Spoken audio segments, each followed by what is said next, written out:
Live on stage, the sound of Orlando. So, is they ready? Yes. The sound of Orlando. You know? What's going on, party people? What is going on? You're back with another episode of The Sound of Orlando show. This is your boy Rome, live and direct. Obviously, you see me rocking the 407. What y'all know about that 407? Shout out to everybody that's supporting right now. It's a beautiful thing to see those numbers go up as the show grows. We're making inroads in the city. That's a beautiful thing. Shout out to Orlando Weekly for writing the show up. We got DJ Charlie Chase coming on tomorrow. We try to give you the best quality of just, real talk, real people, real vibrations from our thing of ours, which is hip hop culture. Man, it's such a great thing to have our people on representing the way that they do, because for a lot of people, they don't realize how valuable their conversation is to people when you're talking to people as human beings. So shout out to everyone that knows what I'm talking about when you can talk to each other as human beings and support one another as human beings. I do have a PSA for people that, maybe in the city that are still reluctant to support what we're doing because I'm the one doing it. I'd like to say to all of you guys that are being hateful and don't want to support the sound of Orlando, you're really missing the forest for the trees, because if you're worried about because it's me, or you still with that old business model, worrying about whether or not, everything's got to be about you versus everything else and the rest of the entire city, then you're a damn fool. Because this city has been waiting for one person for I don't know how damn long, and one person has never been enough. Two people weren't enough. This city deserves the city to be acknowledged. Everybody in this city is contributing. Everybody in this city is out here doing this music and trying, and pushing the culture forward, and out here trying to, give us their contributions. So all you hateful mother, shut your damn mouths, out here still trying to keep that old business model. If I don't know why I need to be involved, or you're not a part of my clique, and all of this other nonsense that people be trying to say to stop an entire city from being what the fuck they supposed to really be, which is dope, because my city is dope, and our stories are dope, and our sound is dope, then you guys need to be left completely behind in the dust and continue serving up that solo shit and forget all of this thing about Orlando. Don't even say Orlando, because my peoples that are coming on that are from this city, rep this city hard, and they're looking to unite. And we are that much stronger once we unite. So to all you haters out there, you ain't going to stop this train. This train is going to continue to move.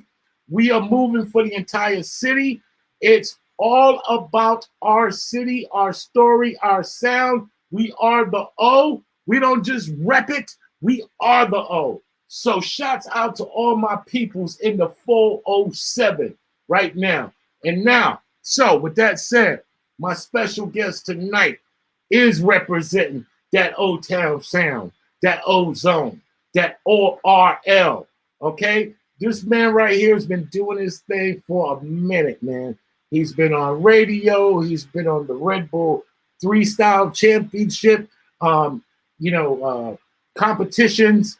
He has been doing his thing for a minute, and my brother decided to honor us with his presence tonight, and we're going to get into it like we always do when I'm talking about my DJs, because the DJs are the soul of the operation. We go through a lot of things that nobody really knows about. We don't talk about it because what you want to hear from us is the records. But what you're going to get right now is the conversation that many people don't get because DJs are in the building tonight. So give it up for my brother from another mother, DJ Rincon. Let's go. Let's go, my brother. Welcome. What's up, man? Man. You are an amazing hype man. I'm Hey, gonna have bro. to record that one day. I My heard that, self-esteem bro. just went like this. Like, I'm selling drops for Man, $59.99. So let's go. yeah, Let's I'm gonna keep it talk my moving. shit tonight after that intro. Let's go. I'm I ready. heard that, man. But yes, so honored to have you on the show, man. You represent our city. You represent it well. I can't do this show or tell my story without telling yours. So let's get right into it, man. For all the people that don't know who the hell you are, tell Everybody. the people them. Right. Tell the people them Um, who the hell is DJ Rincon? How did you start out in the music and what got you into DJing? Because I tell people all the time and they don't believe me. Like Orlando is like a DJ capital. Yeah, A lot of Orlando- we got Orlando so many does DJs breed. out here, bro. yeah, Orlando does breed, I want to say, some of the best DJs because there's just so many different avenues that you can DJ here from, whether it's like downtown or the tourist scene or the corporate scene. We got one of the biggest Orlando convention centers. Like, there's a lot of avenues to work here, and I would say I've tried to be in every avenue possible. Right. Sorry, I'm having some brain farts right now. I'm definitely not media trained, so this is going to be an interesting podcast. See, this is what we want, though. Yeah. We want the real conversation because, once again, for a lot of people, you know, if the stories normally remain within the cliques, within your family, within your peoples. This is the time to kind of just, you know, let it all hang out. We don't need to be formal. Speaking of cliques, my clique is like in the chat room. So I heard shout out that, to man. They in Sesting this on hard. PS4. They in it hard, bro. They in Yeah, it hard. they're the best Call of Duty players of all time. Yes, let's go. Let's go. All my I Call of digress. Duty, all my gamers out there, man. This one's for you tonight. Let's go. Still won't play Rocket League with me though, but it's all good. Anyhow, damn, what was the question again? Sorry, ADD is kicking in right now. Let me make it simple. Talk about Explain like how I'm you fine. started out DJing and how you got into all hip right. hop culture and all that stuff coming out of here. Started off DJing because I had a pretty sheltered childhood. So I had a Walkman, and radio pretty much influenced me to want to become a DJ because they would always play commercials about like nightclubs at the time. And Right. I had no idea what a nightclub was like besides the Blade scene from the movie. You get what I'm saying? Like there's like kind of like a good little daydream for me. So I started hearing the mix shows. And then by the time I was like 17, I saw the DJ in a box in the back of the Source magazine. Because I used to read the Source magazine because I'd like to do graffiti. Right. Oh, you're a graph writer. Okay. The graphics are in the back. That's like I didn't really care much for the actual content besides the graffiti in the back. Don't judge me, but anyhow. So yeah, I would look at the ads and they'd have like the DJ in the box. I'm like, oh shit! So that's what they're using to make these mix shows. And then I started saving money and I got my first DJ in a box, and it was just it just helped with the daydream at the time when I was just like a teenager. And it was like belt drive turntables. I think my first DJ in a box didn't even have a pitch control. Wow. And then I didn't like it, so I saved up more money, returned it, and upgraded to a Stanton one with pitch control. And then just started playing records in my bedroom. So what kind of records were you getting into? What was your calling? And talk about that. Bro, like, what were you feeling first? My first record I bought at West Oaks Mall. I think it was like at a Hot Topic or something. Shout out to West Oaks Mall on the check-in. Was this the mall that it once was? Yeah, for sure. Actually, Right. that was the first time I did see turntables in person. Was at West Oaks at this store called New Looks, if I'm correct. Okay. It was like in the late 90s, and they had a pair of turntables in the back. I met the owner of it, and he was actually really cool. And he gave me my first crate of records. I can't remember the guy's name. It's terrible because if it wasn't for that dude, I probably wouldn't have pursued it more, I guess. Right. I'm like all over the place. No, you good, brother. Yeah. You good, bro. So you see the turntables. You're like, man, I want to do this. So my first records, I got a Hot Topic, and it was like Right Round. Like it was like an 80s song. First of all, I want to disclaimer, I am terrible with song names. Okay. And art.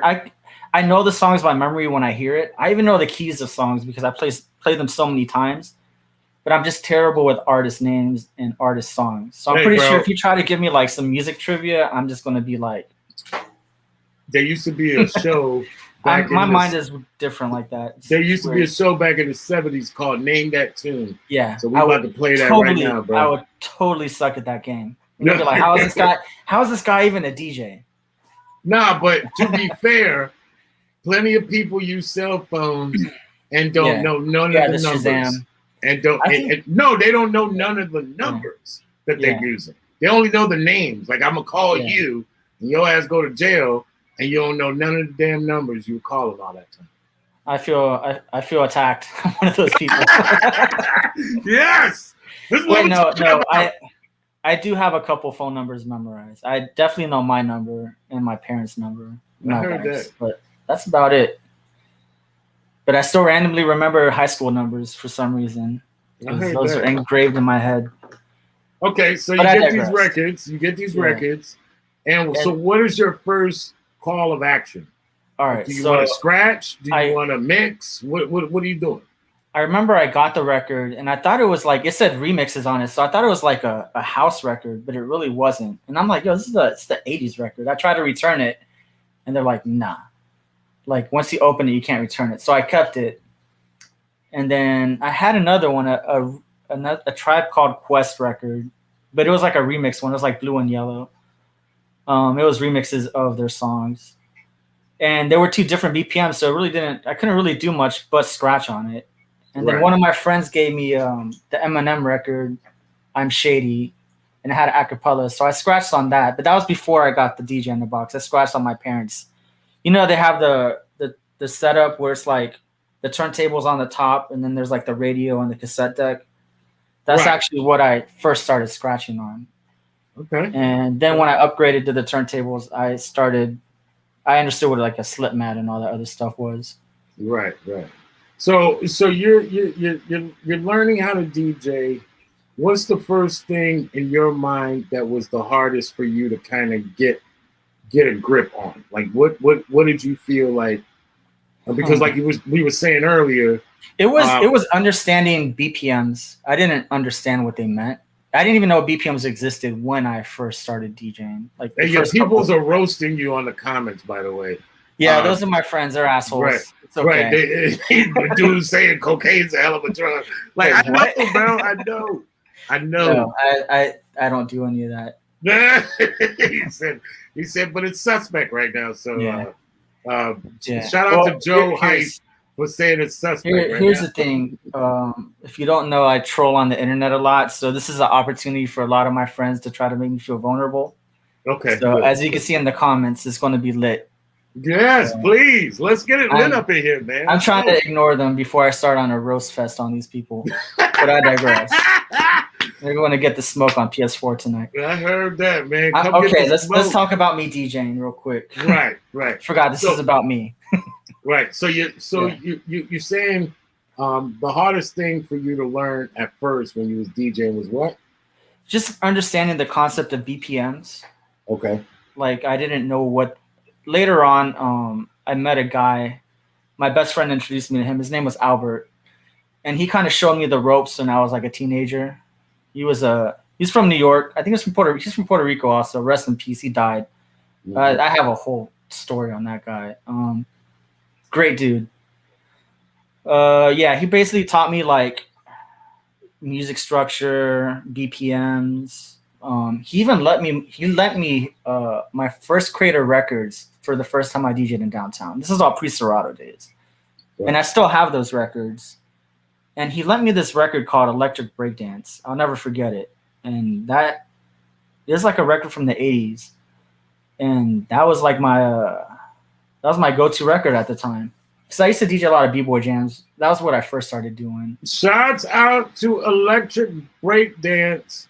It was a record. And- I have it here somewhere. I could probably pull it out, but I'd probably leave the camera for a couple seconds and be like, "Yo, he disappeared."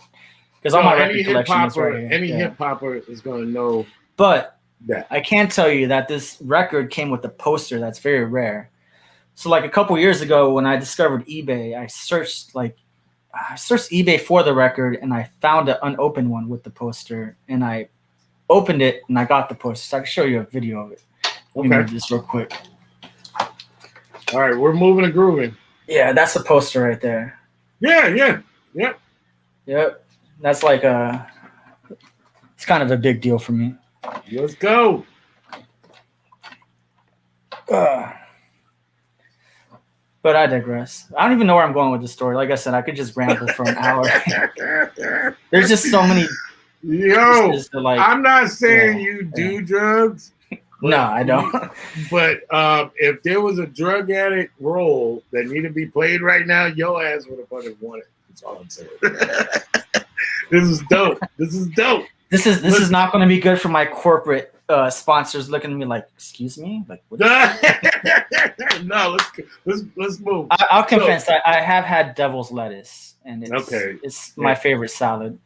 I heard that, brother. Yeah. You got some croutons in that motherfucker. So. Yeah. Okay, so let's talk about, once you got your style down or your way of moving down, let's talk about what was your next transition as far as trying to take it out of the bedroom and go somewhere where people can hear you. Talk about how that step was for you. So my first public gig was an ultimate failure because it's a funny story. So when I started DJing, I started collecting a lot of Florida Breaks records. Shout out to all my Florida Break people, man. Yeah. I started collecting a lot of like up-tempo stuff. I still had a couple hip-hop records, but the up-tempo stuff was just easier for me to mix because most of it was like a similar BPM. So I just enjoyed it. My dad knew I was a DJ, and he used to go bowling a lot. He knew the owner of a bowling alley. He told the owner of the bowling alley, "There's Winter Garden Bowl." Right. He's like, "Hey, my son's a DJ." It's like, "Awesome. We have like a birthday party." And he's like, "Yeah, book my son." And I'm like, "Holy shit, I'm going to play in public." But the bowling alley assumed I was like a corporate, like guy that plays like Earth, Wind, and Fire and YMCA type DJ. Right, like a wedding DJ. Yeah, right. But in reality, I'm just like a kid in my bedroom playing Florida Breaks. Right. So I show up to the bowling alley with my creative records, like all excited, and this girl's birthday party, and all she's hearing is like breaks. And yeah, that was the last time I DJ'd there. That was my first gig. You said you wanted breaks, right? Yeah, that's all I have. I'm pretty sure they cut me off early. Wow. Yeah, it's a cold world. Well, I don't think you DJ'd long enough. Nah. Unless you bombed. Because, part of learning how to DJ is playing the wrong records. Yeah. Right? And not being able to read the crowd. There's a lot of, like when we were coming up, and shout out to Kid Capri. Kid Capri would roll with like 10,000 records. Yeah. Right. I've heard the stories. Right. And it'd be like, what the hell is he doing? Like, he's not even going to play all them records. But he almost played all them records. And I'm pretty sure all of them records were for multiple configurations of whatever he was going to play. Yeah. Talk about what it was. Because I know in the break scene, house scene, dance scene, energy scene, they tend to just rely solely on sets. So once their set is done, they necessarily don't want to play after that, or they're not as, they're not able to kind of improv, if you will, like an open format DJ. Yeah, they perform more as artists and entertainers. Right. Yeah. Was that, speaking of that bomb night, was that kind of what you realized when you DJ'd and it wasn't like you couldn't get out of what you were playing? Like you couldn't get out of the set because that was the set that you had, Honestly, I was so young and clueless. I thought I was killing it. Oh, It's not shit. until years later where it all made sense. Like, man, they never called me back. Like, oh, it all makes sense now. Like, Right. yeah. At the time, I didn't know what I was doing. I was Do just you like do a you think 16-year-old kid. DJs struggle by playing sets, or just playing off of the cuff? Like for a lot of DJs, myself included, like I can't stand sets. Like I like to be able to freely play, meaning I can read the crowd. I don't like to walk in to some Well, place having what I'm going to already play. Like I want to be able to absorb the vibes in the place, but have all the records available for whatever is, required. Do yeah. you feel like DJs struggle with sets versus Probably the new ones, maybe. right, Like, it's all a learning experience when they first start. And right, it takes years to realize when you're not doing it right. Like, for me, for example, when I first started playing out, I would have one main crate I rely on. But after a while, it just got really boring. So now I don't even really use crates. I click all on Serato and just kind of wing it every time. boom? Now this is a conversation that we all need to be talking about, because what Serato did was basically pull your whole, back in the day, record collection, Into one. pull it out Yeah. into one damn thing. And I would say probably for the last 10 years or more, like the crates are just merely storage housing for the dates that I downloaded Like, it or put it in there. I do use crates every once in a while. Like, if I'm like on a DJ marathon for like 3 or 4 days straight and my brain is like mashed potatoes and I don't feel like thinking, I Right. kind of have a crate that I go to that's kind of like the foundation, where I like, okay, these are songs like at the gigs that I'm at that normally work, Right. and then just helps steer me in the right direction. So I still use crates, but not as much. Right. It just depends on the energy I have that week, because it Right. goes up and down, like depending on how busy I am or how much energy I have or how much sleep I have or if I'm excited or not, like, or if I drink a Red Bull. Right. Well, I love that you said the all, like clicking on all on Serato, because depending on your collection, you might be in the 70 beats per minute for 3 hours, just kind of scomming on that. But it does offer different variations, similar to what Kid Capri was doing, in the sense of you got 1,000 records, and instead of just concentrating on 20, you can just go ahead and see what you got and play more than what you normally will, because you have things that would blend with it. Yeah. But you don't hear DJs talk about that a lot. No. When it comes to going from that all selection. Talk about what it is like when you actually got a spot. Maybe it was a residency, maybe it was just a one-night thing, where you went in there and then, like you said, totally killed it, and you got to see the reaction from the set or the vibe that you put together for that night. Talk about that. I would say it was my first gig at AKA Lounge. Shout out to AKA Lounge.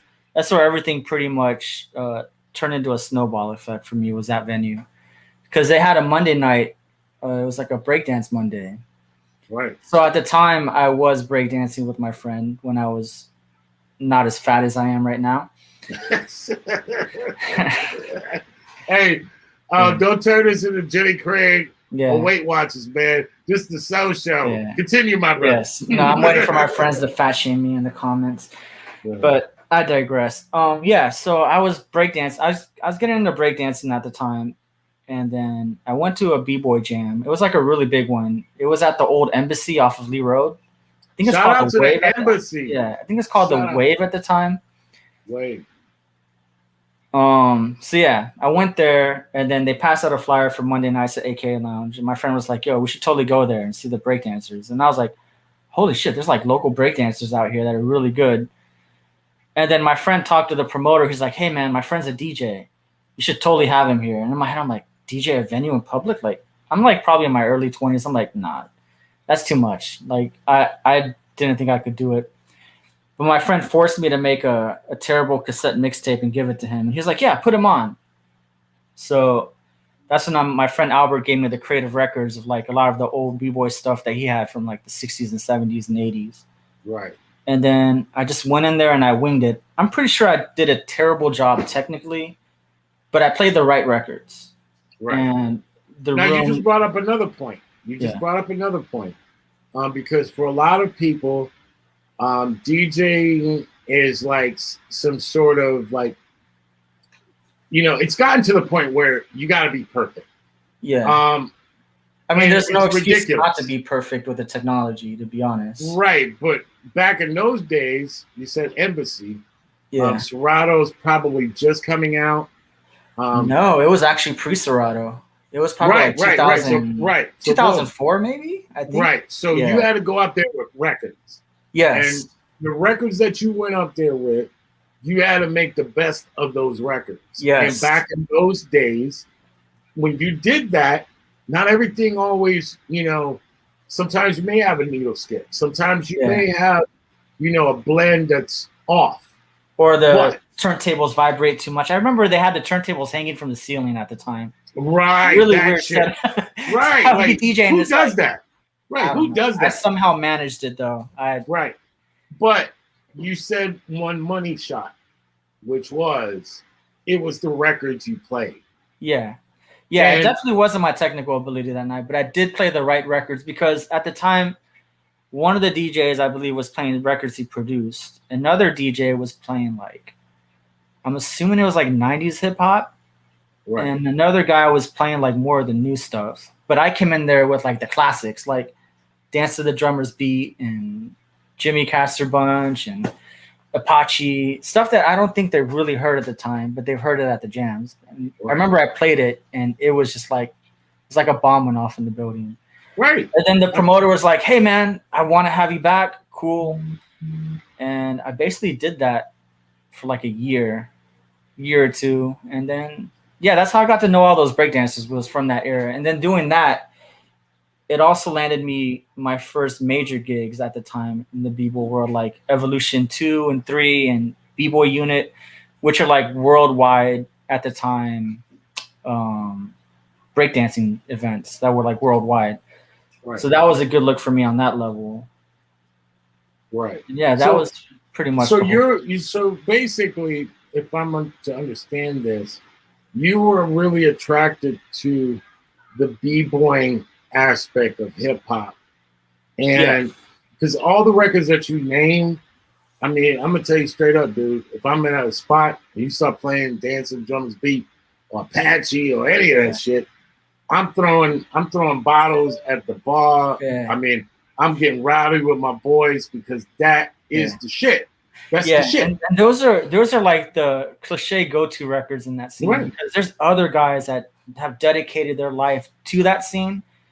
And they really go deep into like researching the breaks. And I kind of wish I took that path too sometimes, but I'm kind of glad. I don't know, man. It's one of those things like, what would I have become if I kept on pursuing that scene? You know what I'm saying? Like, and I have nothing but the utmost respect for some of the people that dedicated their life to that element. Right, like, shout out to DJ Chief in South Florida. Like, that guy's the man. Like, he's one of the people I started with at AKA Lounge, and he's still true to what he does.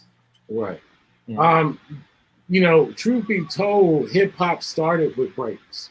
Yeah. So, I got Charlie Chase coming on tomorrow. That's all he cut up back in those days were breaks.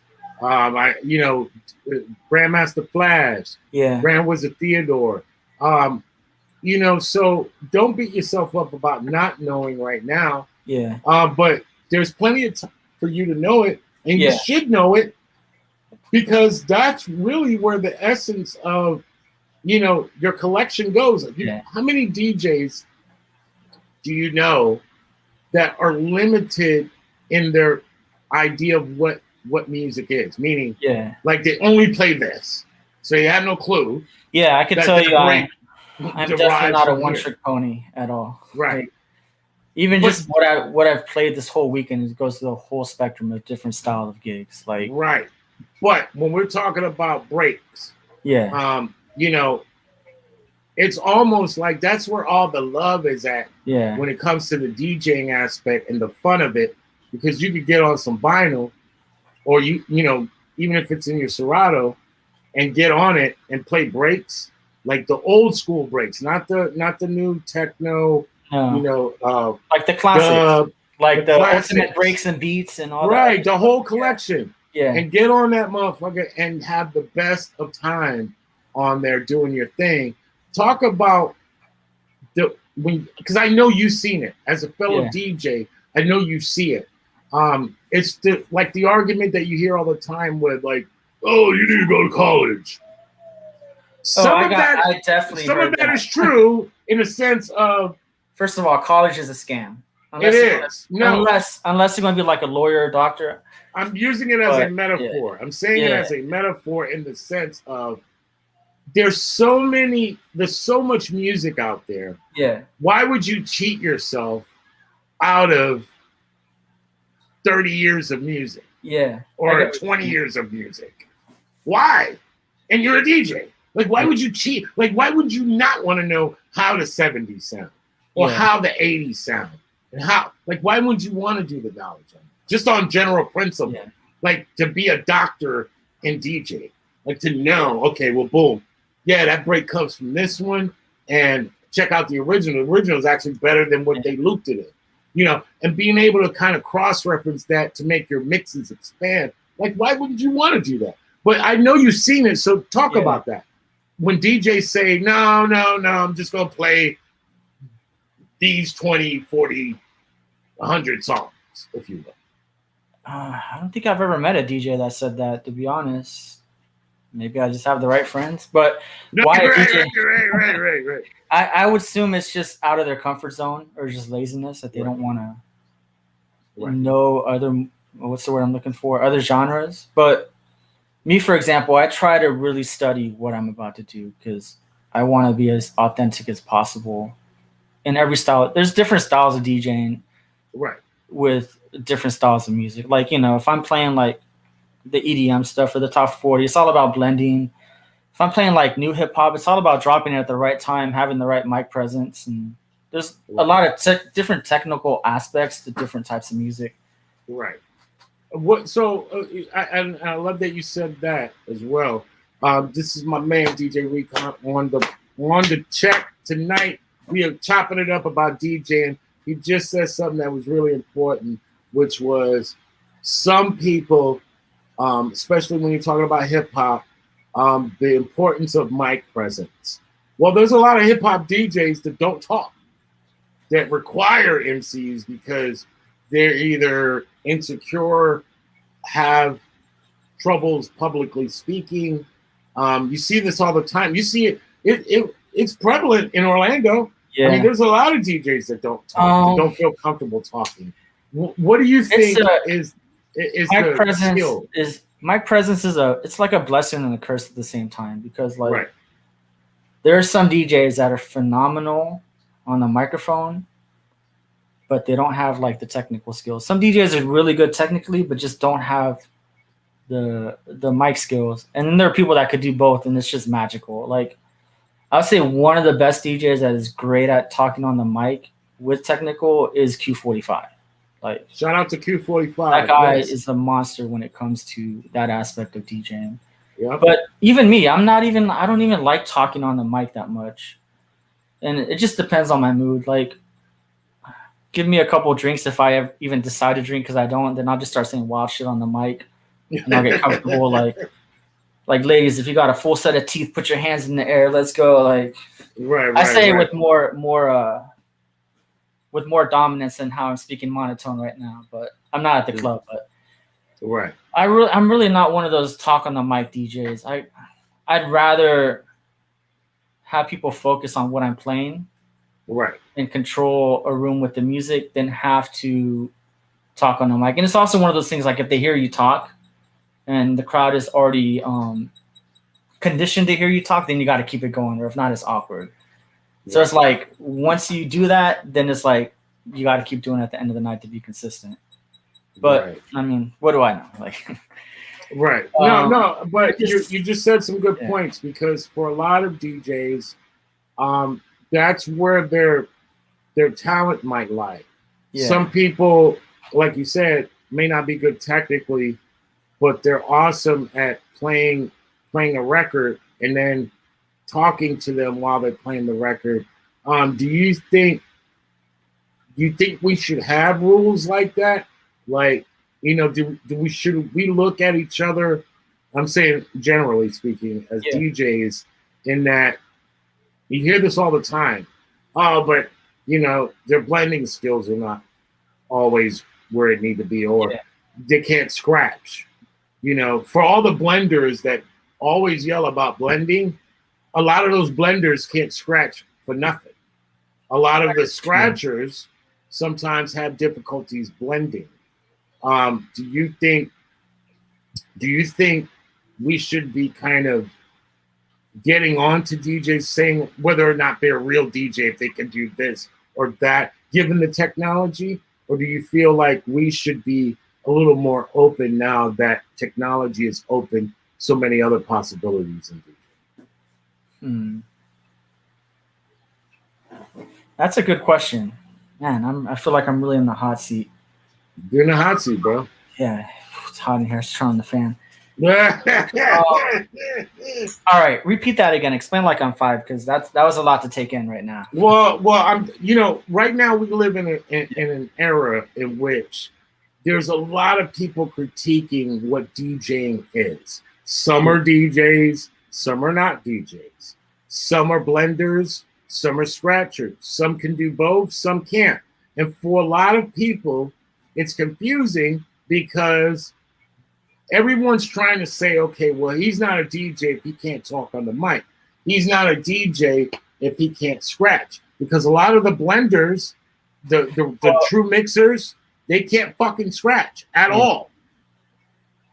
Well, And they look down on the ones that scratch and tend to cut in records. Normally when another DJ looks down on another DJ, it's just insecurities. Right. But in my case, I try to be good in every aspect of the DJing. I try to be great at blending. I try to mix and key. I try to know all the genres. Like I practice scratching just in case, like if I'm around somebody else that scratches, I might not be the best, but I want them to be like, okay, you put in the work, you could give me a run for my money. But I don't even really dedicate my whole life to scratching like some of the people have. I just want to be good at it and be respected at it. The same way I want to be respected as like a club DJ or open format DJ. I want to, in order for me to consider myself to be good, I have to be good at everything when it comes to DJing. Right.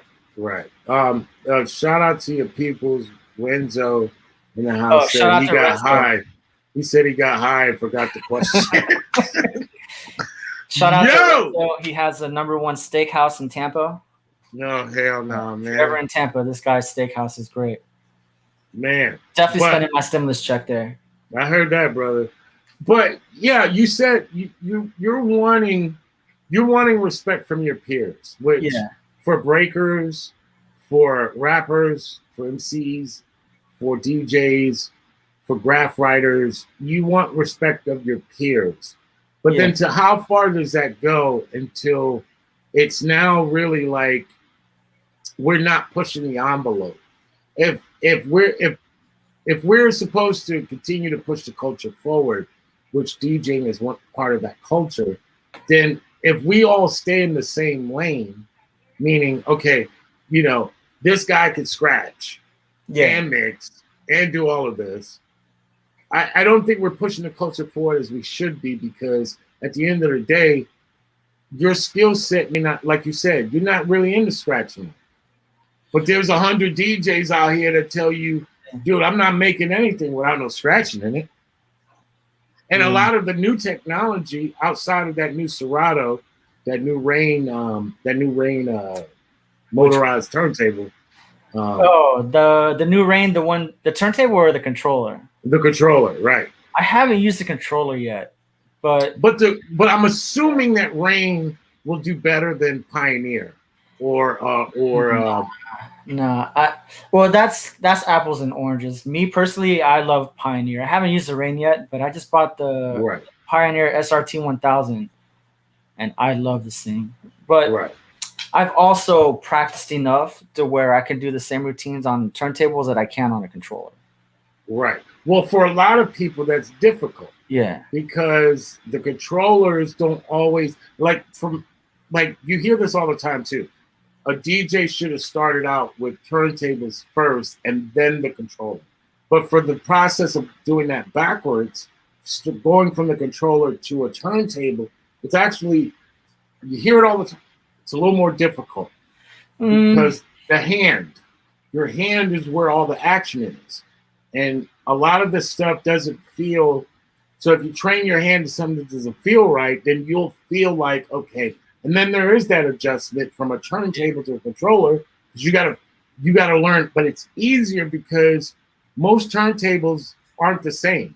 Every turntable has its own character to it. Yeah, when I went from belt drive to direct drive, it was a little bit of getting used to, but it just took like 1 gig to really get used to it for me. Right. But for a lot of people, it takes a lot of time. Yeah. But once again, there's a lot of DJs out there that don't do everything, but are just as lethal as a DJ that does everything. What say you about that? Do you feel all DJs need to kind of have the same skill set to be effective? I'm not. I'm a purist, but I'm not in that. For your answer, what's the word I'm looking for?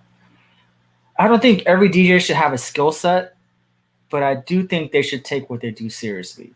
Right. For example, like if I'm going to be a DJ and say my profession's a DJ, like I'm not going to DJ on one turntable. Right. I want to be versatile. I want to DJ on both sides. I see a lot of DJs that half-ass DJing. Right. Dude, I still don't understand how that fucking happened. Like it's actually me fucking old school. It's actually harder to DJ on one turntable than it is. I see this happen all the time. They'll have 2 turntables. Time to just force yourself to just be a little bit more ambidextrous. You don't really have to think about the technical ability once you get the hang of it. And then you're just thinking about selection because it comes as natural as tying your shoe. Right. But I see DJs do this all the time. They'll switch it to the other turntable all the time. It's counterproductive. But I'm a purist in that sense. Like, if you're going to be a DJ, have your foundation right.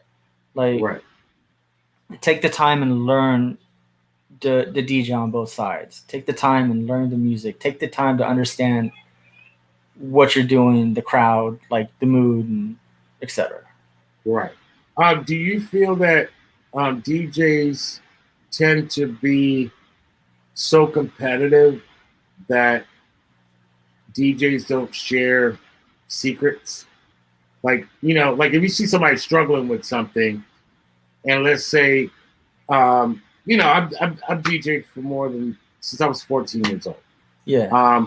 But I do remember, all like you were saying, pre Serato, like most of the DJing you watched, you asked questions, but there were certain DJs, no, they're not going to tell you that because they were threatened. Do you feel that that's still going on in your world? Do you see people still kind of hoarding information that can help you not take their fucking job, but just help you, just in general? Just I'm gonna help you. I'm gonna teach you. If I see like a DJ fucking up, or if that's the word, or just making mistakes, like I've learned that trying to tell them what they're doing wrong, they take it the wrong way. Right. There's 2 sides of it, right? Yeah, you so just said the one. Like, for me, it's not like I'm trying to keep a secret, because if somebody asked me like, "Hey, check this out. Check out this mix. Tell me what you're doing." Like, I have no problem being brutally honest about things. Like, maybe sometimes even tone deaf about people's feelings. Right. But yeah, what do you think? But what? Because you're younger than me. But wouldn't you think that Wait, how old do I look? well, you're not 40, motherfucker. I know that. Actually, I think I'm 38. Okay, well, you're getting there, man. I'm But close. you're not right. But I knew you weren't 40, motherfucker. So, but no, I'm saying like, it's kind of like, okay, you're rolling on a flat tire. How many people you seen riding down the street on a fucking flat tire? Now, being an asshole would say you got a flat. That's an asshole. The person driving knows he has a flat. So saying it's a flat tire, no, I'm talking about when it's flat. Okay. And driving on the flat. Being an asshole is saying you got a flat tire. But being helpful says, hey, bro, you need some help, bro? You know, I'll help you out if you want to go to the side of the road. The same thing should apply with DJing. Like, if you see somebody, let's say, they're not using their mixer right. Yeah. Meaning they're not using all the options that may help them. And it's causing them to kind of drive with a flat tire. Hey, bro, if you do this and this can happen, regardless to whether they're being an asshole or not, shouldn't make you be the asshole. And that's what we get with a lot of people. Like, for some reason, when DJing is so big, it's bigger than you, it's bigger than me, it's bigger than everyone on the fucking planet. Like, I can't contain it. So the idea of, if I show you something, that means I'm losing something is like a totally ridiculous fucking concept. Yeah. Like, that's like, you made $1, that took $1 out of my pocket. That's ridiculous.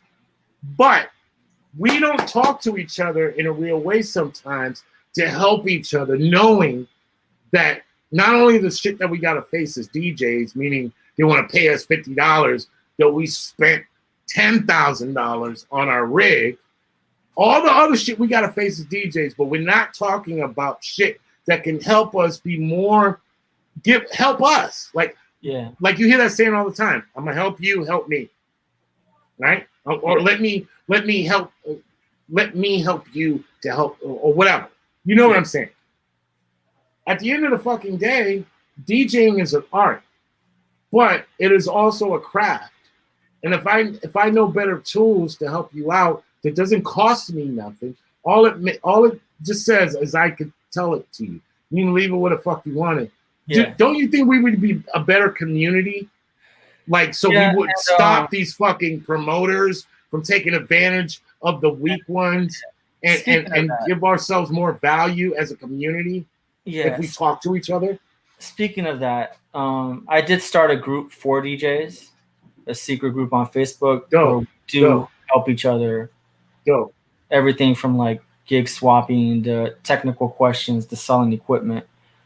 So all those bases you talked about, we have covered in Orlando for the people that have earned their place to be in the group. We'll talk about that group. What's the name of the group? People are interested in that group. What can they? It's kind of like a little DJ secret society we have going on. Oh, hell no, man. All I've been seeing is Illuminati in the comments, bro. Now you talking that Illuminati shit, man? All right. I'll add you in the group so you can check it out.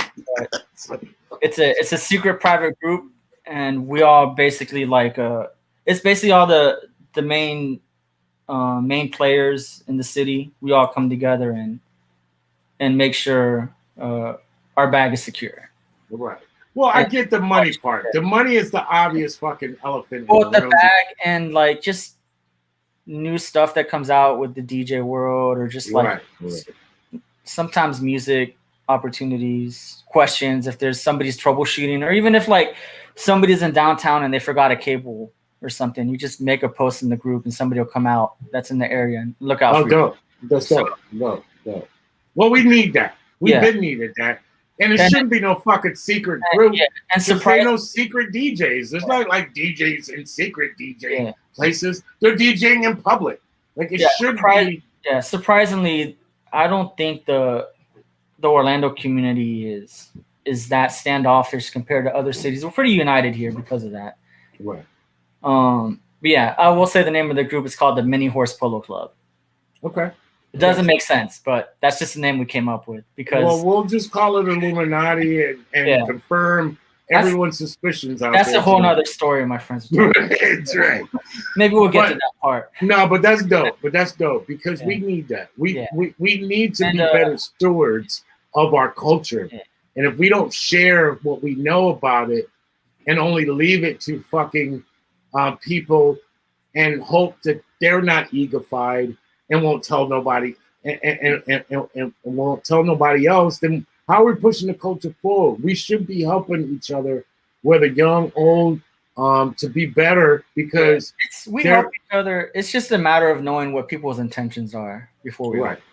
Because there's But who knows that?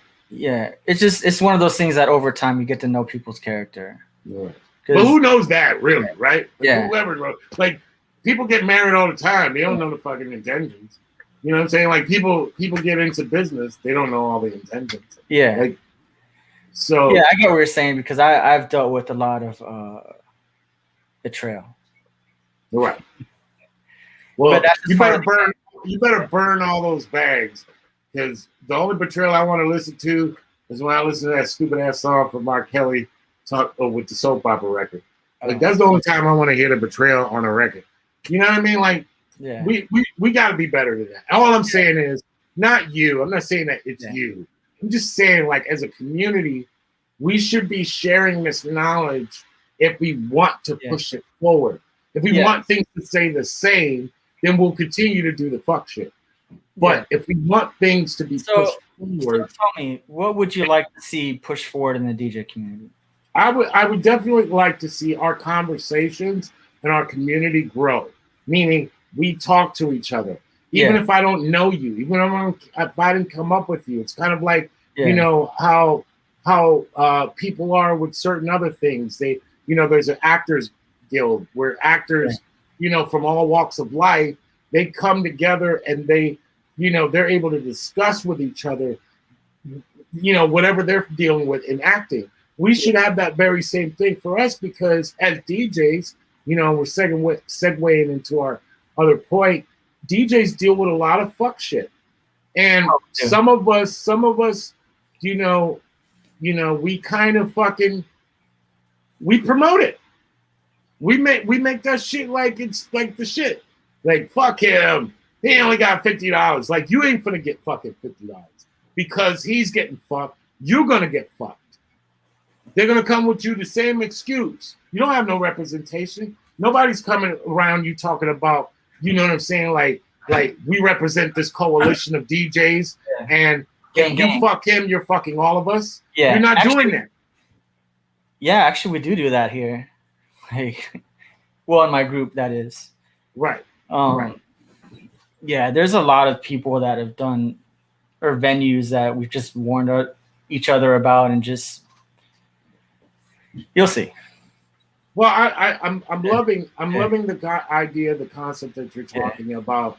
Part of the reason why I did this show was really in a lot of ways to go against this idea of, okay, well, you know, we're from the east side, or we're from the west side, we're from Kissimmee, or we're from Altamont, you know, so we're only fucking with our people, and only our people get to know something. And that shit's been going on since I was a kid in this bitch. Yeah. Straight up. Like, all growing up, people were just solely in their own corners and only cared about themselves. Meanwhile, back at the ranch, all the successful people were bringing everyone together.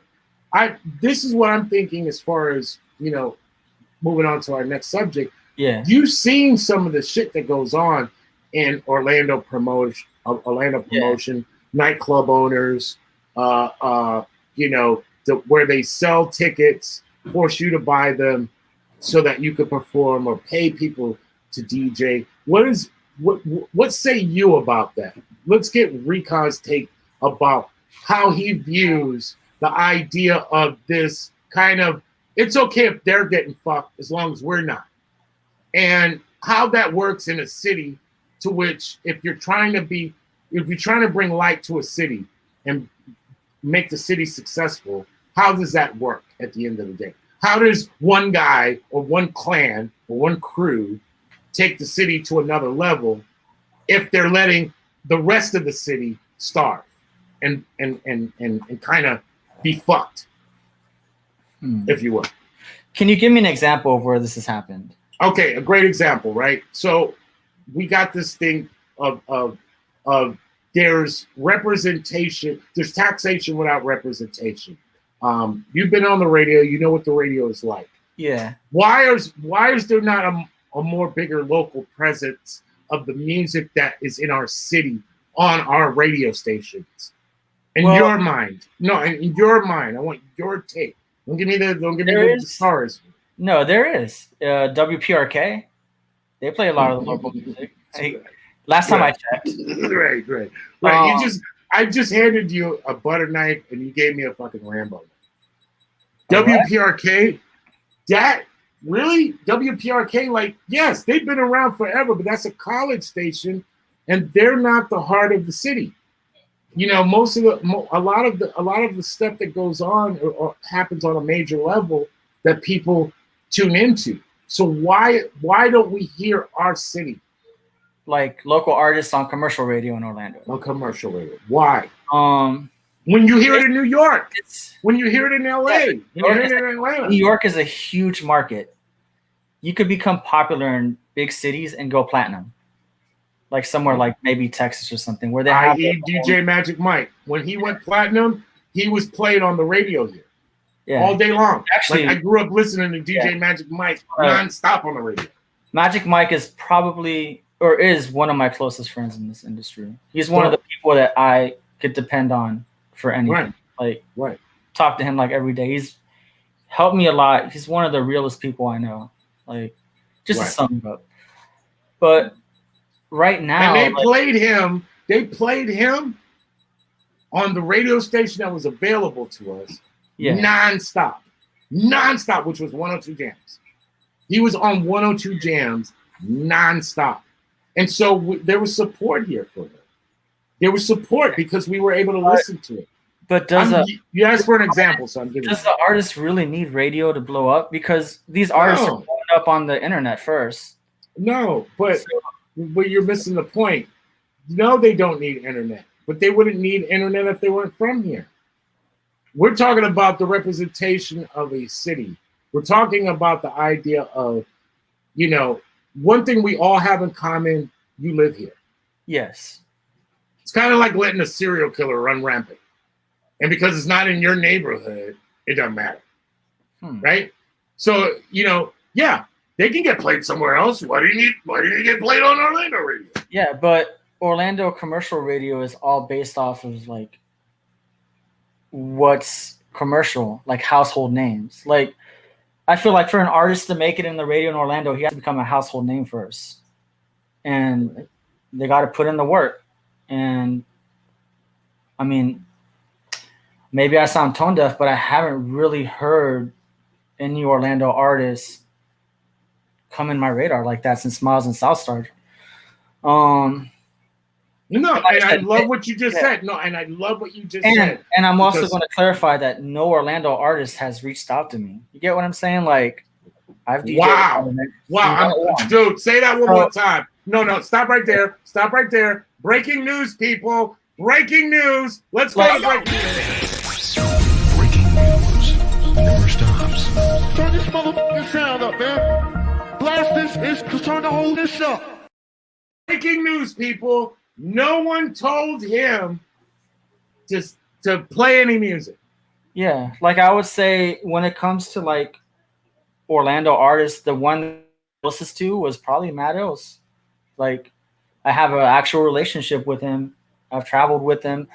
But I feel like a lot of artists haven't tried to make a relationship with me. You get what I'm saying? Like, and if they did, well, I'm pretty sure my inbox might blow up tonight. Wow. On mixtape. Yeah. Because you said some pretty but nobody's news there. I've been on radio for like 2 years and not one person's asked me to play their song on the radio yet. You know what I'm saying? Like crazy. Yeah, but I'm using that as an example. Yeah. This is not the reason. I'm saying you asked for an example to say how we, you know, as a clicked up, we go to one side of the fence. This could be burning down over here, but as long as we're good, we don't care. I feel like the As a person city. that would probably be able to answer that question the best would be a program director for a radio station. Like, because I still don't know all the ins and outs on what their reasoning is to have songs besides they're the hottest songs in the country. I'm a top 40 station, so we're playing top 40 music. Right. So it's like playing somebody local isn't top 40. You get what I'm saying? Like, Right. and maybe there are no avenues in radio for the local artists. But to be honest, everything like, you're saying is money. Everything you're saying is money. it is, and I it's a love it. business. Radio is also a business too. Like, Right. they're there to make money, and like, how do I explain this? No, you good, bro. You're doing awesome. It's just like it's a different environment now than back in the days. Like, Right. radio made a lot more money than what I believe they're making now. Right. So there's really no room for error or taking risks Right. when there's a Right. lot on the float. And I'm Which not saying says a lot. No. Which says I'm not a saying lot. yeah, I'm not saying radio stations are doing bad, but they're not doing what they used to do. So trying something different, the risk is not worth the reward. There's a Right. lot of liability, and there's a lot of jobs on the line, and And it says a lot. yeah, It says a lot they about the cater art of to DJing. yeah, It says a lot about the presence in a city in which a lot of, once again, taxation without representation. They do benefit. They get a lot of money out of the city, yeah. but they don't represent the city because there's no representation in a town that, I don't care what you're doing. There's so many singers out here, so many bands, everything you said that would fall under pop, we got it all. This is a fucking an oil field of talent, because most people come here to cut their teeth, become who they are, and then they dip because there's nothing here that would ever keep them being here. Shout out to your boy here. Shout out to Charles. He says, we play LA the GOAT on Tampa Radio. What's up, Orlando? Tampa's a whole different animal. Tampa. All right. Tampa So represents my question to you is, who from Orlando you think should be on the radio? That's a difficult question, because that's like saying what kind of chicken you like. I mean, I like chicken. I just think that we should have a bigger presence, being that we live in this city. There's fucking artists here. There's people out here that have been doing their damn thing. So if you and had there's to no choose, reason why our music shouldn't be on the fucking radio. If you had to choose top 3 artists that would sound good on the radio, who would they be? I'm not doing that. And the only reason I'm not doing that is because, once again, we don't even have one. I mean, a lot of these artists, you don't even know if they're even from Orlando. They never say it on their record. Like, you don't even know. Like, no one even says from Orlando. Like, the dude that just won the slam dunk championship, he's from our fucking Altamont. All you heard while he was doing it was fucking, hey, he's from Altamont. He's from Orlando. Shaq was like, yeah, man, I got to pick him up. He's from Orlando. You know, like, everyone else is screaming Orlando, and we don't. It's the thing. Well, we don't feel the way about our city here the Orlando, way others feel about our city. Orlando is all I know. This is born and raised here. Right. Talk about it, brother. I love it. Talk about it. Right. I just think our presence, I don't care what that is, what artist it is. I don't care if it's singing. I don't care if it's rapping. I don't care if it's production. It should be on every radio station. Actually, we do have a producer that just blew up. Amorphous. Right. Ayo producer. Ayo did. He's like multi-platinum with Cardi B and all those artists. So there's still talent that lives here that has blown up. Right. Maybe they just.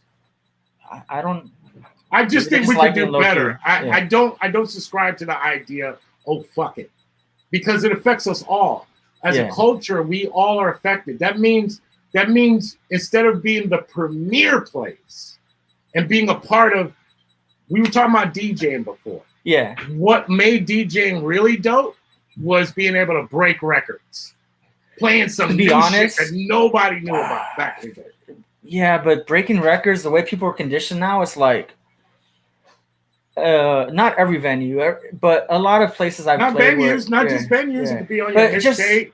It could be yeah. whatever. Well, But playing in front of people. A lot of time Right. when you break a record, they don't want to hear it. They want to hear what they're familiar to, what they could sing to. Mhm. And then a couple weeks later, you hear it like on Spotify or it becomes popular on YouTube or the radio. Then they want to hear it. But a lot of times, breaking a record or breaking an artist just clears a dance floor, and that's just money lost for the venue and puts your job on the line. Well, we're not just Yeah. talking about venues. We're talking about the idea of Or even radio. We could even say that introducing a new song on the radio has to be programmed the right way with something familiar before and after.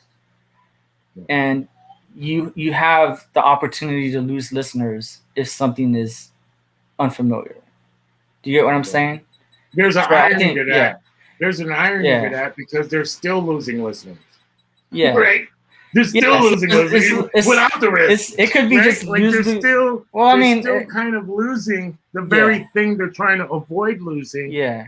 And once again, support is everything. When you have people feeling invested into something like an ownership, when they know they're going to listen to something that represents their city, maybe their daughter, maybe their friend, maybe somebody they knew down the street or worked with, knowing that there's representation of them in music or arts or whatever, people tend to be more tuned in to wanting to listen to what they got to say because they're from here. They represent us.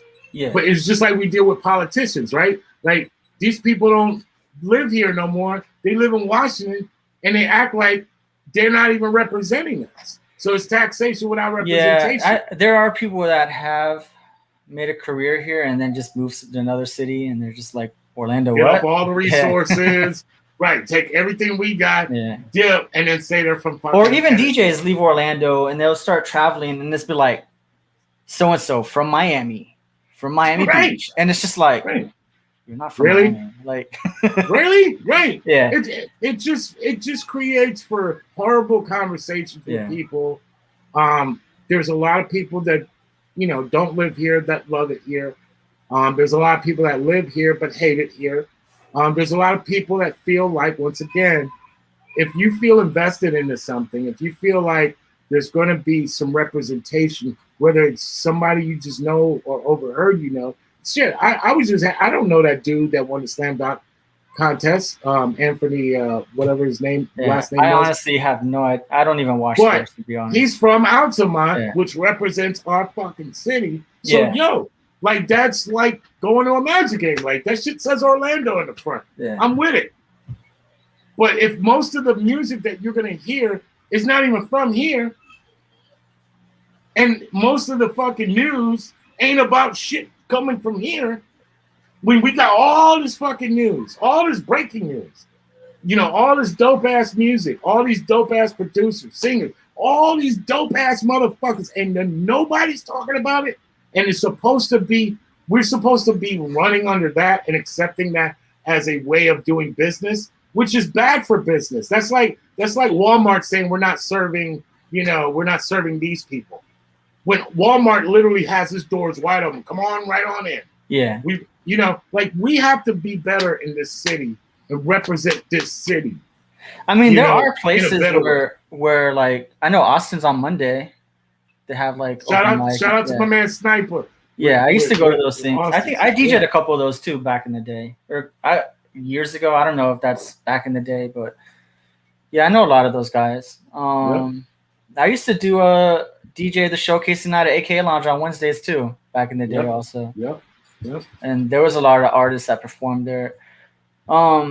One person ain't gonna do it, so I'm not putting that pressure on you. Yo, Rincon, you go to your that's a lot station. of responsibility for somebody who just likes public subs and plays video games. Just tell everybody to go fuck themselves and play my fucking record. No one's saying that.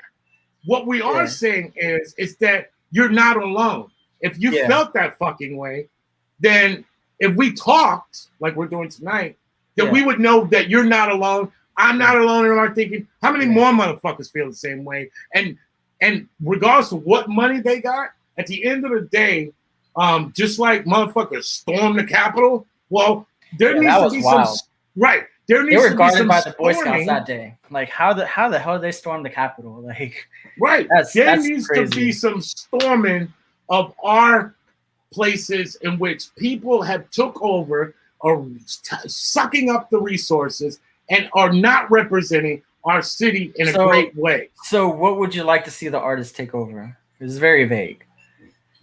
Well, Give me an example.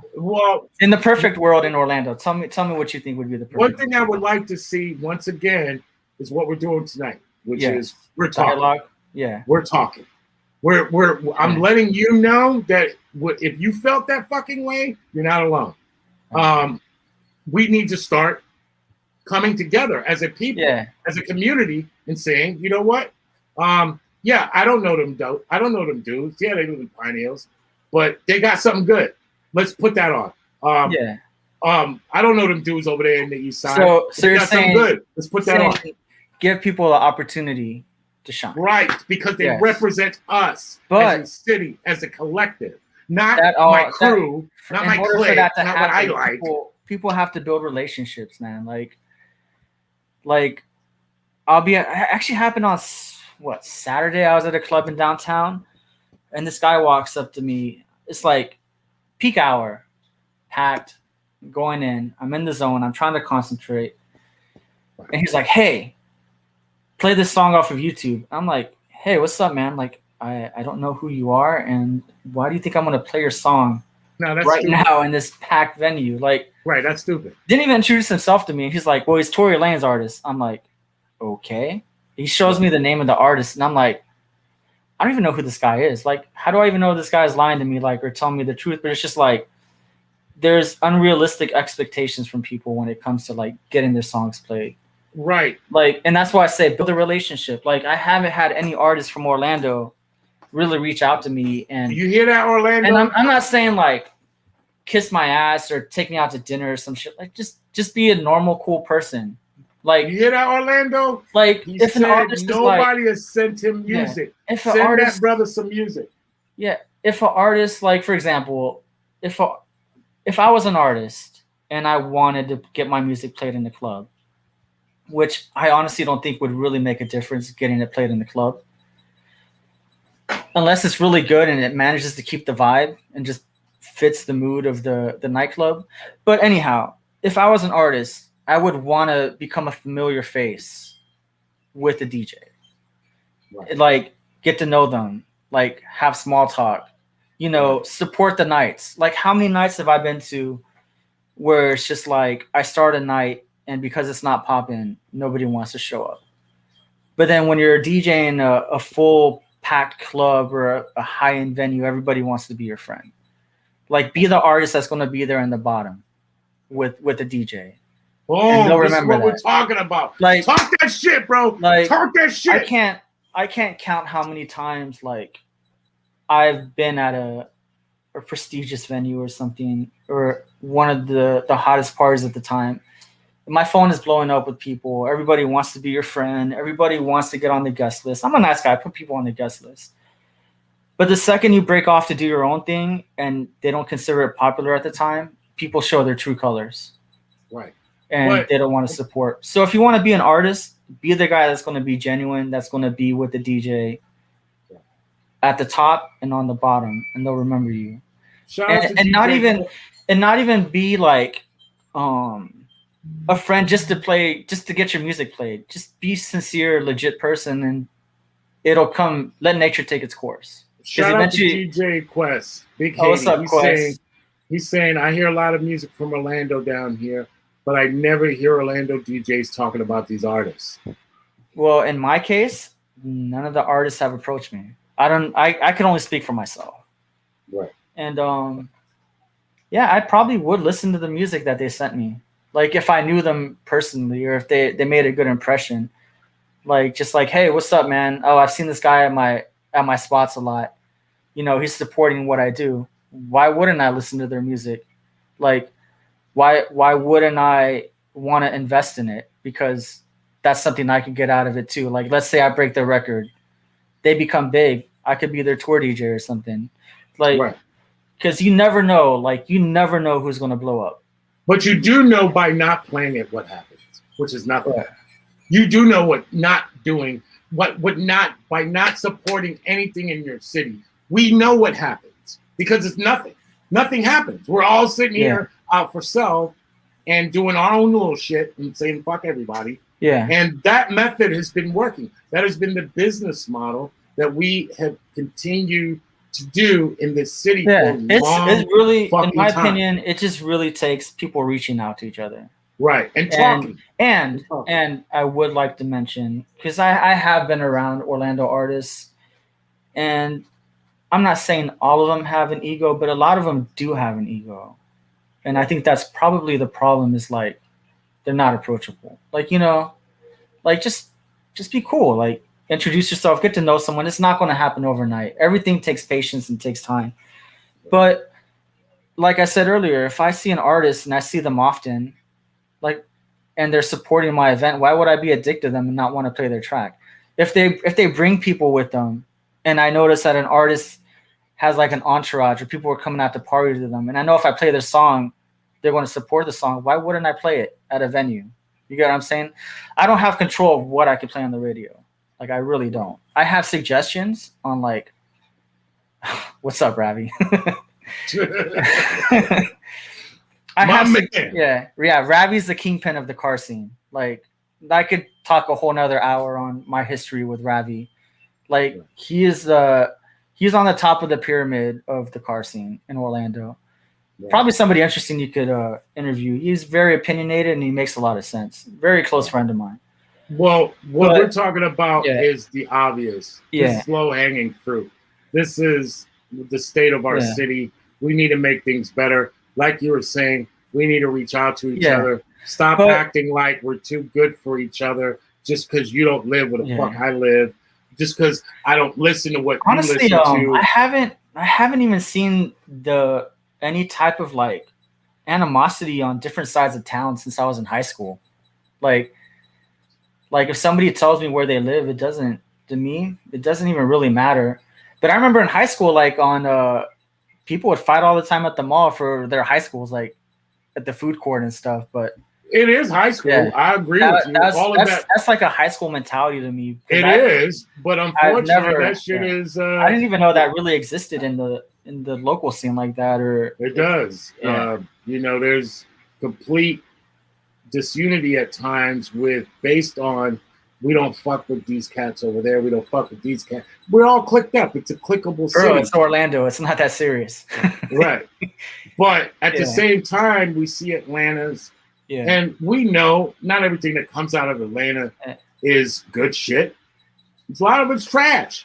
But with that said, I know Atlanta it doesn't matter. They play it anyway. Yeah, they fucking play it anyway. Atlanta, I know they have a big support base there. It's just a different culture. Like, nice. And they play all of it. Yeah. They just play all of it. They don't give a fuck. They don't worry about what I'm only gonna play it because of it. They just fucking play it. They support it. You down with fucking this person or that person? Cool. Let's put it all out.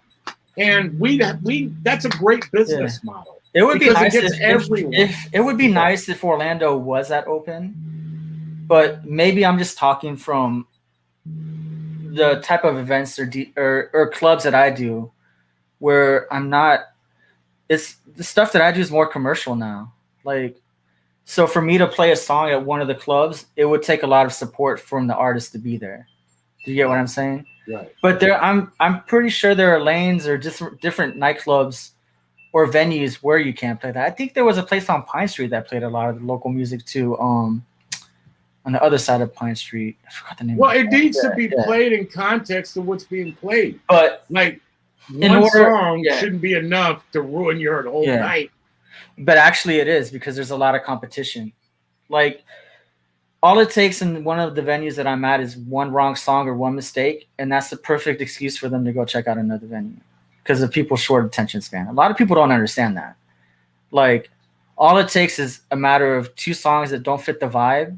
That's why requests are so tricky to take sometimes. Like, when somebody asks me to play something, I really have to figure out a way to sneak it in without killing the whole vibe that I've been working on the whole night.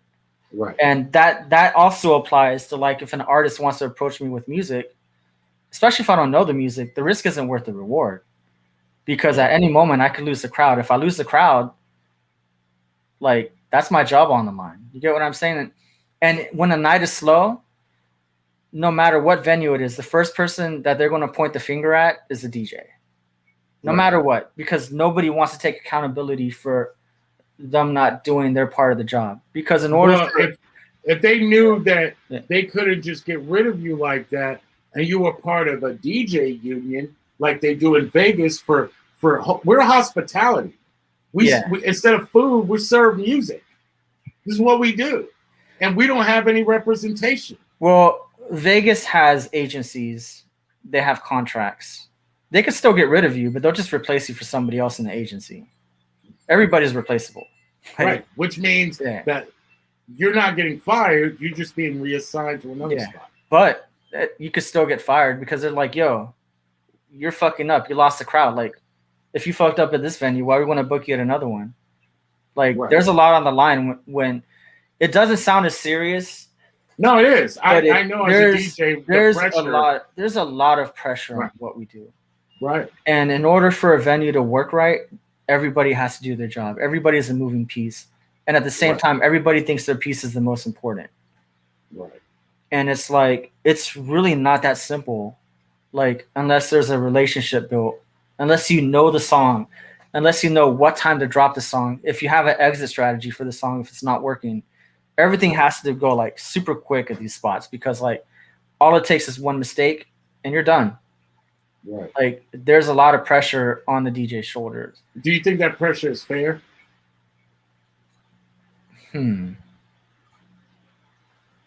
That you should be constant. Like people go to work all the time and feel like they're going to be fired. People do that every day. Like, oh shit, I'm one calling in, to be fired. I'm one fucking. I wouldn't say work late. I wouldn't and say. I'm fired. I wouldn't say you're one record away. You just described you're one record away from being fired. So it's not really fair? fired. Is that fair? It is, but it isn't. It could go both ways. You're one record away from being fired. Maybe I won't get fired, but when I clear that dance floor and that club empties out for that song that nobody cared about, you know what? Now the bartenders are losing money that they could have made. Like it's a trickle down effect. Right. So I might not get fired, but the staff is going to be pissed, and they're going to remember that. Right. And then somebody else is going to come in and be like, "Yo, like, how come when I play, I don't play this shit and it's packed the whole night?" Because is the risk worth the reward? So there's like a lot of planning when it comes. I'm talking about playing this in the venue, not radio.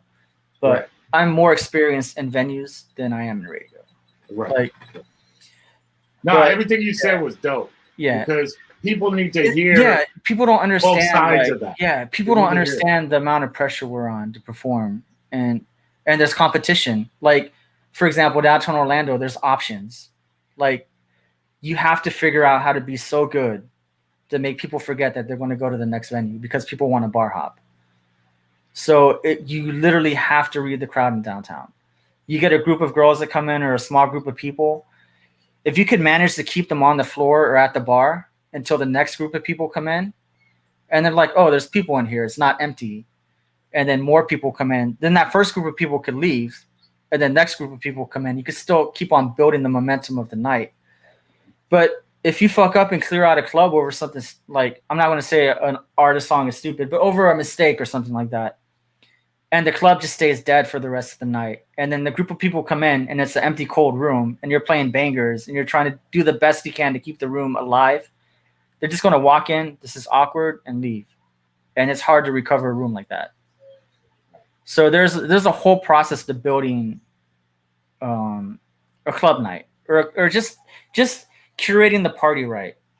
Do you get what I'm saying? So that's why it's. Oh, I know. I know exactly what you're saying. Important. So it's just like it's really not that simple. Like, oh, just play the local artist music. Like they have to be familiar. They have to build a name for themselves. And like I said, like maybe I'm tone deaf. Maybe I'm just not in tune with the local scene like that. But that's why I asked you, like, who would be your top 3 picks So maybe I could look into like, okay, well, if these people reach out, or if I know their music and they do happen to blow up, I could. Well, be no, like, you did a bigger call. Yeah. To me, your call was actually more important. You Yeah. said nobody's reached out to you to send you music. There's And I think that needs to be said. That needs, because there's then, a domino effect to everything you do when you're playing Right. songs, especially in a competitive market like Orlando. And damn, I lost my train of thought. you good, brother. You Yeah. good, you good. But yeah, it's really not that simple for what we do, and it just depends on the venue, like the vibe, like sometimes the art, people got to realize that they're not the most important person in the building, even the DJ. Like, but yeah, like Quest said, build your core followers. Yeah, if artist has a following and they bring their following with them, and I know it's a no-brainer to play their song and it's going to help create a better ambience, why wouldn't I not play it? But it all just takes the artist to reach out and just be a genuine person. Like, it's not going to happen overnight, but I want to play a song from an artist because I like them, or because I like what they do. Like, right. No, you get what I'm saying? Like, right. Like that's all it really takes. You want people to be genuine when they do something. You don't want to buy, force somebody to do something they don't want to do. Yeah, for example, the absence of zero. But when you're dealing with the number 0, then it's kind of like it's just a desert of desperation. People are just going to be out here feeling some kind of way about it. And I'm not saying that I feel one way or the other about everything that we're talking about. It's just to get it out of you, get your perspective, and because you just dropped some bombs. Like, if it makes sense to do it, then do it. Right. But to blindly play some, like, I'm not a teacher. I'm not an artist. I'm an entertainer. Like, where I'm at and what I'm doing at certain spots, like, a lot of people have an idea that the DJ is supposed to be a teacher and break music. And that's true. No. But it is true on not on anymore. the type of night that you build. Like, there are not places. Anymore. Yeah. Not anymore. It used to be that way. Yeah. It's no longer that way. Yeah. You can't play. You can't. No DJ really, unless you are the programmer of your own night. I'll give you a perfect example of when I did play a local artist in the club, and it did go over pretty well. It was actually one of Matt Ill's songs, because I remember telling him, like, because I used to take him with me to Jacksonville when I was DJing there, and I'd be like, bro, like, you should totally like do freestyles over commercial songs. And he did one over "Hit Us in Paris," the Jay-Z song. Right. And I was able to sneak it in the club and play it, and people were still vibing to it. It sounded different, but it's still the same beat. It didn't kill the energy, and it worked well. You could ask Matt Ills about it. Right. Yeah, like, you know, shout out to like Matt Ills. Yeah. Shout out to Matt Ills. But just figure out a way to make it work. Like, but I mean, it's not impossible. But there's a lot going on. I love what you said, man, because what you're saying, or what you're alluding to, it is once again, and that's why I prefaced it. I said, I know it sounds like I'm making it to be about you. Can you move to your left a little more? Oh, sorry. Like it's like, yeah, my bad. But is this better? Yeah, you did that. But if it has to be a community of people. Yeah, it has to be us. This is what I'm saying. You're illustrating the very things that I've been talking about, which is the idea that the DJ's got to figure out. Like, you got to put it all on the line, which that shouldn't be put on you. It should be all of us wanting this and demanding of this. Like, dude, that's like, you know, how the fuck, what are we doing? Like, if we're not representing us, then who the fuck is representing us? Yeah, and to be honest, even when I'm DJing, I really don't get a lot of people asking me to play their music. I really don't. Which, I mean, it is what it is. But right, and Big Haiti said, I tell DJs to do that. MCs to do that all the time. Make a radio promo. Yeah, you want to get run? Do a radio promo for the DJ. Show your skills. You know, I run one all the time on radio. My man, shout out to my man DJ Dolo, man. He sent me one the other day. Yeah. Shit is fucking dope. Yeah, shout out to Dolo. I'm rocking it. I I'm love rocking that Dolo. shit forever. Yeah, I'm rocking that Dude, shit forever. Man. he did a mix with nothing but songs with scratches in it or talking about DJs. I had it on my Mixcloud. I listened to it a couple times. It was really good. I told him last time I saw him, I was like, yo, that Mixcloud mix is lit. Like, it had everything to do with like DJs and DJ scratching. It was very informative. A lot of old stuff too. I loved it. Right. Yeah, I play his remixes. yeah. I play Dolo's remixes if he sends me any. Like the support should be there for all of us. He's part of my city. How the fuck am I not gonna represent him? It's not just about representing me. It should be about representing all of us. We should all be rooting for all of us. Like I'm part of this show is the root for what the fuck you doing. Continue to do it, but we should be all rooting for each other. Yes. The fuck we doing? We all playing for the same team. We're all here. We live here. You know what I mean? Like we should be about that, just off general principle, because that's good business. So let me ask you a question. Yes. What made you start getting into DJing? At 14, I seen Grandmaster Flash and Jam Master Jay do their thing, and it was a wrap. I knew I wanted to control music. Yeah. And I knew that from that day on I was going to do it. I didn't know how I was going to do it. I started out as an MC first, and then, I just was buying my time. I still MC'd, but I was buying my time until I could get my hands on some turntables, and I didn't even know what I could do. I was talking Cash Money shit. I was like, dude, just put me on the motherfucker. All right. And what kind of a DJ would be the end goal for you? That if a genie came out, as like, I can make you any type of DJ, what would be the perfect DJ for you to be? I just think, I love hip hop. I'm a feed me hip hop and I'll stop trembling. Like I love hip hop. Like, or if you could mirror yourself to be like one type of DJ, like let's say like you could be like DJ Premier or like an A-Track or even like an EDM DJ. Like if you could be one type of DJ, like name a DJ you would like to be like the name. No, you're asking the wrong person with that. Really? I love being me. Yeah. Like I think different. I DJ different. And I just like the selections that I play, and I'm a fan of music. I love music, so I could go from Portishead to Bob Marley to Massive Attack to Gangstar, and not even think about it. Like I love what music does to me, and I just like sharing it.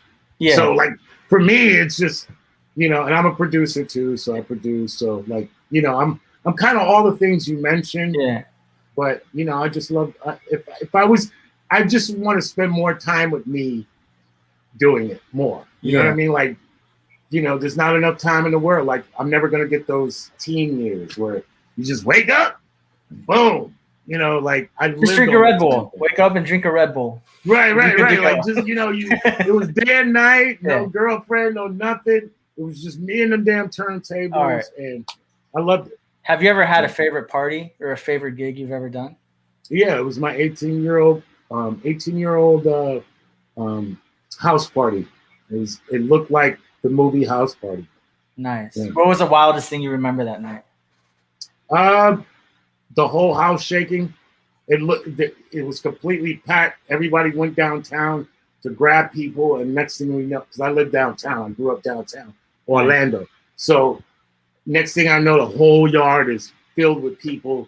Everybody's inside, and it felt like we cleared out everything in the living room up to the kitchen, and had the turntable sitting in front of the kitchen. And when we played them records, man, everybody named Mama was moving the entire house. That was like crazy. So if there was a time machine where it's like we could take you back to one party, is that the one you go to? All right, that one, and I did a gig in Dallas, Texas. I was on tour with Luke and Poison Clan. Oh, and, like Uncle Luke? Yeah. Wow. I was on During the Band in the USA album. I was on Wait, tour so with so Luke. what kind of crazy things did you? Because I know they like to party. I want to know. No, it was crazy. Yeah, it was crazy. I know it's been 20 years. We're past like the whole clause or whatever. We can know what happened. Yeah, well, I DJed for. I was the tour DJ for Lil Cochise. He had this big song out here called Booty Swing back in the days. This is during the Bartell 102 Jams days. Yeah. How does the song go? I might know it. Let me see your booty swing, booty. Yes, I have heard that song. Yes. Right. So I was his tour DJ. Wow. We went on tour with Luke during the Band in USA album, and Poison Clan, Home Team, and yeah, he had a jacuzzi. Luke had a jacuzzi on every stage that we went to. We did the whole Southeast, and he had a jacuzzi on the stage at every show. And part of his shtick was he was the last one, obviously, to perform, but he would have somebody go in that jacuzzi, a girl, and next thing you know, he'd have the G-string like this and he's twirling his hands. Wow. And man, imagine if that happened now. Whew. Right, and during those days, they were shutting him down at the arenas. Like all the cops would come in, the lights would come on, and the whole concert would be shut down. He'd be already in the van by the time that happened. All right. My question is, was the jacuzzi on like with hot water or was it just water? Was it like bubbles and stuff? Yeah, it was just probably water. Yeah. Okay. But I'm asking the hard pressing questions here. Right. Inquiring minds want to know. Yes. But I DJ'd in Dallas. This was during the gang days where Crips and Bloods were really rolling heavy. It was in Dallas. Yeah. It was in their club district, and they had a radio DJ DJing, and the crowd wasn't moving, and they kept begging me to get on, and I'm like, I only bought enough records for the tour, but not to DJ a club. And he said, no, use my records. And so I'm going through his records, and I found all these gems, and I'm like, all right, shit, I'm doing it now. And dude, all you see was gang signs up in the air. There had to be at least 3,000-4,000 people in this fucking venue. And it was a crazy night. My question is, I have another question. Do you think there's gang culture in Orlando?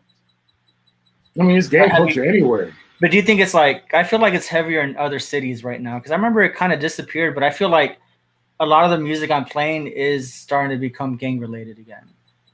Well, there's gangs everywhere. Yeah. I mean, that really doesn't, I think I know what you're asking. Yeah.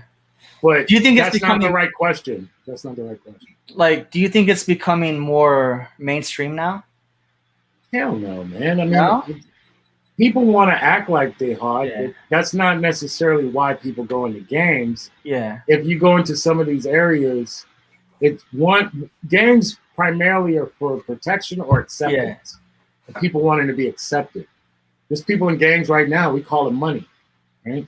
People buy fucking chains to be a part of some crew, buy shoes and all this crazy shit to try to match that's a gang.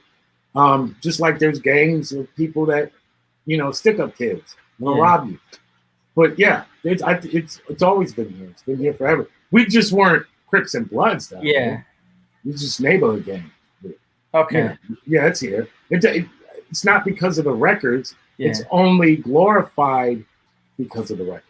Yeah, because I do watch a lot of YouTube videos like the academics and stuff, and it just seems more what's the word I'm looking for? More prevalent in like other areas.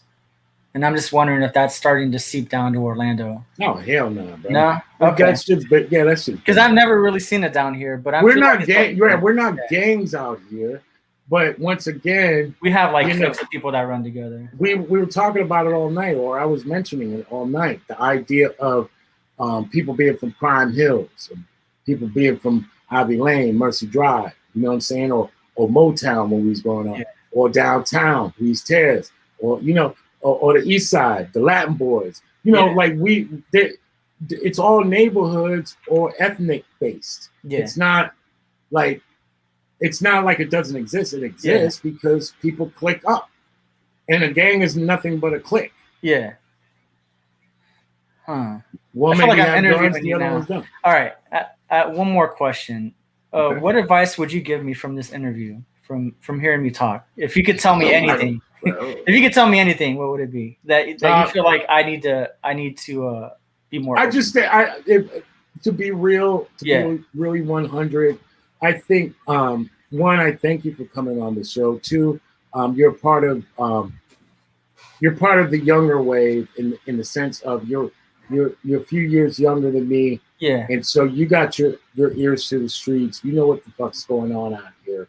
I just think that part of with a lot of blessings, you've been blessed to be on the radio, to be in these competitions, to be in these clubs. I think part of the blessing comes with a responsibility to acknowledge that there are other people that are just as much depending on you as you depend on the blessings and the people that you've gotten blessings from. Yeah. Right. And we all need to work in tandem and be open to working in tandem instead of clickifying everything and creating this idea in which, unless I know you, unless I fucking have all this shit invested into you, then we're nothing. We're zero.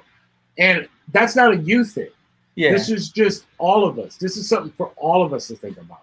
What can we do to make our city better and thrive a little more the way a Miami does in their talent pools, in the way that they approach things? I would say what can we do that would be better? All it takes is just building the relationship, just being genuine, like I said earlier. Right. That's all it takes, really. What have you learned from this particular interview? Because this is our first time meeting. You're chopping it up with me. Yeah. What did you learn from me? I don't know. What did you learn from this whole experience? I don't know. I'm definitely all over the place. It's good dialogue we're having. Yes, absolutely. It's pretty open. Yes. What have I learned? That there's a lot of artists in Orlando that I don't know about yet. Jesse Jazz, what's up? Yep, Jesse on the check-in. Yes. But I don't know. Maybe there still is more to learn in this interview because still got a little bit more to go, right? No, we're wrapping it up, bro. But really? Man, I didn't even get to my story. Oh shit! We had one job, bro. One job. Yeah, one job, man. That's it. No, but you're always welcome back on the show. All right. You represent our city well, bro. I try to. I've seen what you're doing out there. I know at least at one point, this is where it begins, bro. This is what I'm trying to bring. This is what I'm trying to bring to the city. Yeah. This fucking dialogue, us being able to talk, to not necessarily have. I didn't have to know you to bring this together. And this is what I'm trying to bring to the table. That it shouldn't matter. You shouldn't care about whether I'm married or have 3 kids or frequenting your clubs to be valuable as you want to be valuable in the city. It should be about whether or not we are peoples. We on the same team out here. We all playing for the Lakers right now. You know, and let's fucking make this shit happen, because not only do we need it to happen, we fucking deserve it. There's a lot of people out here, man, that have been putting in work, that are getting no help from anyone else that are in a position to help. Just like there's a lot of people out here that are in a position to help that never feel like people appreciate what they do for them. So we need to fucking shorten that gap and make it to where we could begin the dialogue, the summit, if you will, and start fucking talking and start getting all these grudges and burn all that fucking bullshit down to the ground so we can actually focus on the bigger picture, which is our city, our fucking story, and our fucking sound, because we got all that shit. You know what I mean? Yeah. Trying to think. So how did you find out about me? I'm just kind of curious. Right. I seen you at the fucking contest. Which one? The fucking downtown. Oh, the battle? Right, the battle. Oh, you know I put that together, right? Right. I seen you down there, motherfucker. Like, what are you talking about? Yeah, my man's was in that contest. Yeah. That was like months of planning. Like, right. I actually, I was a piece of putting it together, because I'm not going to take credit for everything. Right. But I helped put that battle together off of all the wins and losses I've taken in battling. So like every aspect of planning it out, I had a role in it. Like, because I know when you do a battle, there's only one winner. And Well, I felt like the city won. Yeah, the city did win, but I'm talking for like the DJs. Like, right. Like I wanted it to be an experience for them, a positive experience versus the person that won to just be happy. So I made sure like everybody like got like a tour of the radio station. Even when COVID happened, I tried to give as many people that were in the contest a slot in the radio, just to give them a sense of purpose while the whole world was burning and stuff. So it's just like that battle took at least a month and a half of just every detail, knocking it out, to making sure everybody's equipment, to making sure everybody was on time, and I guess we could talk about that in the next podcast. Nah, man. Yeah. I mean, dude, I loved what you did. You were on the mic, you were talking. Your personality was right on point. You couldn't have done that without being a DJ. Even before I even heard about you, I knew you were a fucking DJ because, you can't host something to which you don't know anything about. My man's DJ Infinite was in that contest. The OG. DJ MC. I remember Infinite used to sell me records from Jamlando Record Pool before Serato. Jamlando, brother. Yeah. He is definitely the OG and icon from back in the days. Like, those are all my people. Yeah. You ask about Rome, they'll tell you about me. And I was just getting back into the city at the time when you did that battle. Yeah. Because I was living in Kansas City for a while and I came back. And so that was one of my first experiences seeing you down one of my there. Friends is from there. Yeah, my friend Kansas DJ, City, Missouri. He trained, he lives out there. Oh, okay. Yeah. Cool. I think he was probably in the chat earlier making fun of me. Kansas City, Missouri, bro. You already know what time it is, man. But I'm sorry that we didn't cover everything. Oh, no, it's fine. You don't have to apologize. Like, I had a good time talking. Like, not a lot of people take the time to talk to me. I want you on this show again, and we're gonna continue to chop it up. You're one of the leaders in this city. You talked about the crew that you got that focuses on DJs. We need to go into that a little bit more and just, try to figure out ways in which we can share the information without compromising who we are as people. And just like I said, let's just build on this Orlando thing, bro. We're rooting for you. So how do you think my interviewing skills are? If you give me a Yelp review, how many stars do I get? Well, I'll give you some weed. How about that? All right. I'll give you some weed for the amazing job that you did. Allegedly. I think it went good, man. Everybody in the feed has been talking the whole time. Yeah. So they're engaged. My man Big Haiti's been been talking. So if he co-signs on this show, then we good. And if Jesse Jazz is co-signing and he's on board tonight, then we good. That means we did a good show. Jesse Jazz is the man. He's still doing the graphics, right? Come on, bro. 5-star graphics. Yeah. Let's go. So, he sponsors the show. Oh, what's up, Jesse? Yes. Wait, so is this my first sponsorship? He sponsors the show, brother. Nice. Yeah. So, man, so much of a pleasure having you on. I would look forward to having you on at a later date, man. Yeah, just let me know. Yeah, Trust bro. me, I have all the time in the world sometimes, but I'll make the time to talk. Man, I appreciate it. I feel like there's a lot of stuff I don't know. I just kind of went left field and just had a regular conversation. But I mean, if you ever just want to chop it up and hang out, we could do that. Do you play video games?